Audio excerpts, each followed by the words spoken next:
মোহতারাম, আমার ফ্রেন্ড হিন্দু, তো তাদের পূজায় আমাকে দাওয়াত দিয়েছে। আমি মুসলিম হিসেবে শুধু দেখার জন্য তাদের পূজায় যেতে পারবো কিনা? আল্লাহ সুবহানাহু ওয়া তাআলা পবিত্র কোরআনুল কারীমে একটি আয়াত বলেছেন, আয়াতটা শুনেন। আয়াতটা রেফারেন্স আকারে দেওয়ার আগে আপনাদেরকে দুটি কথা বলে নিই আগে। এক নম্বর হচ্ছে হিন্দুদের সাথে খ্রিস্টান বৌদ্ধদের সাথে ভালো আচরণ করা, এটা ইসলামী শরিয়ার গুরুত্বপূর্ণ একটি পার্ট। ইয়াহুদির লাশ নিয়ে যাওয়া হচ্ছে, নবীজি লাশটি দেখে দাঁড়িয়ে গেছেন। সাহাবীরা বলছেন, ইয়া রাসূলুল্লাহ, এটা তো ইয়াহুদির লাশ, আপনি দাঁড়ালেন কেন? নবীজি বললেন, সে মানুষ, এই জন্য আমি দাঁড়িয়েছি। তো লাশ যদি ইয়াহুদির হয়, তাকে সম্মান আল্লাহ রাসূল সাল্লাল্লাহু আলাইহি ওয়াসাল্লাম করেছেন, আপনি করতে পারেন।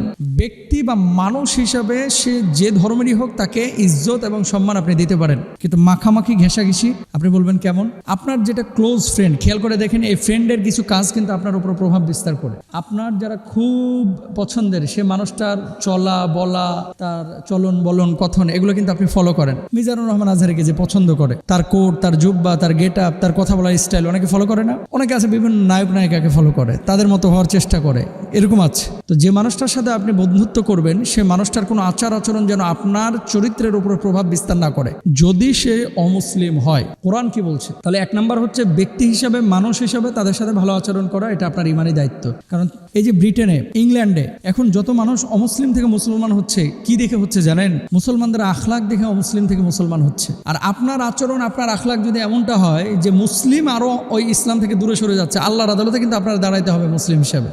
সুতরাং আপনার কোনো অ্যাটিটিউড যেন অমুসলিমরা আঘাত না পায়, এটা আপনাকে খেয়াল রাখতে হবে। কিন্তু মন্দিরে গিয়ে পূজা দেখা বা তাদের সাথে মাখামাখি বন্ধুত্ব করার ব্যাপারে ইসলামী শরিয়ার ভাষ্য কি? আল্লাহ তাআলা বলছেন, ইয়া আইয়ুহাল্লাযীনা আমানু লা তাত্তাখিদুল ইয়াহুদা ওয়ান নাসারা আউলিয়া বা'দুহুম আউলিয়াউ বা'দ।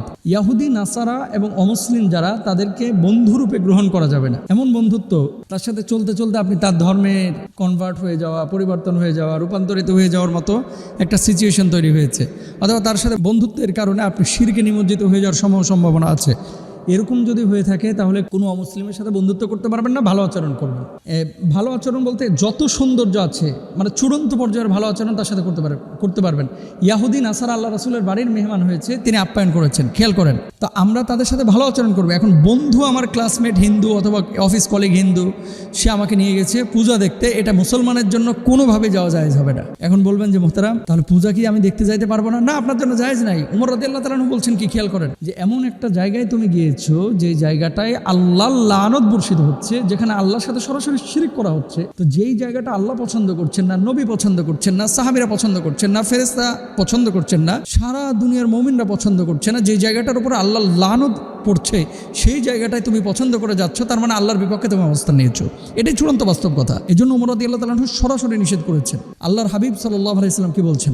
মান তাশাব্বাহা বিকওমিন ফাহুয়া মিনহুম। যে জাতির সাদৃশ্য অবলম্বন করলো, সে সেই জাতির অন্তর্ভুক্ত হয়ে গেল। এখন আপনি যদি তাদের এই কাজগুলো, কর্মকাণ্ডগুলোকে পছন্দ করে থাকেন, তাহলে যেন আপনি তাদেরই অনুসরণ করছেন। কিছু যুবক আছে, কিছু মেয়েদেরকে দেখা যায় ওই মন্দিরে যে ভাই, মানে ওই যে ওরা যে দিওয়ালি, তারপরে ওই যে রং টং মারিয়া যখন খেলাধুলা করে, আনন্দ ফুর্তি করে, অনেক মুসলিম মেয়েরা পর্যন্ত এই যে আপনার কপালে সিঁদুরের মতো কি যেন দিয়ে ফেলে, হিন্দুরা যেগুলো ব্যবহার করে এগুলো করে ফেলে, এগুলো জায়েজ নাই। আচ্ছা, আপনি যে জুমার নামাজ পড়তেছেন, কয়জন হিন্দু আপনার মসজিদে আসে? আমার মসজিদে আসে। কোরবানির গরু যখন জবাই করছেন, কয়জন হিন্দু খ্রিস্টান আসে? আপনি অন্য ধর্ম যখন ধর্মীয় উৎসবগুলোতে, আপনি আপনার ধর্মীয় উৎসবগুলোতে যখন অংশ নিচ্ছেন, কয়জন অমুসলিম আপনার আশপাশে আসে? ঈদগাহে আসে? মসজিদে আসে? নাই। শবে বরাতে, শবে কদরে আসে? নাই। তো আপনি কেন যাচ্ছেন? আসলে বলার উদ্দেশ্য হচ্ছে এই যে আমরা বলে থাকি একটা কথা, যে ধর্ম যার যা, উৎসব সবার, এই মিথ্যা কথা, ডাহা মিথ্যা কথা। এর চাইতে চূড়ান্ত মিথ্যা কথা আর নাই। হিন্দুরাও এ কথা বিশ্বাস করে না। হিন্দুরাও কি বলে, যে ধর্ম যার যার, উৎসব তার তার। আর এটা তো আমরা চূড়ান্তভাবে ধ্রুব সত্য অনেক আগে থেকে বলছি, ধর্ম যার যার, উৎসব তার তার।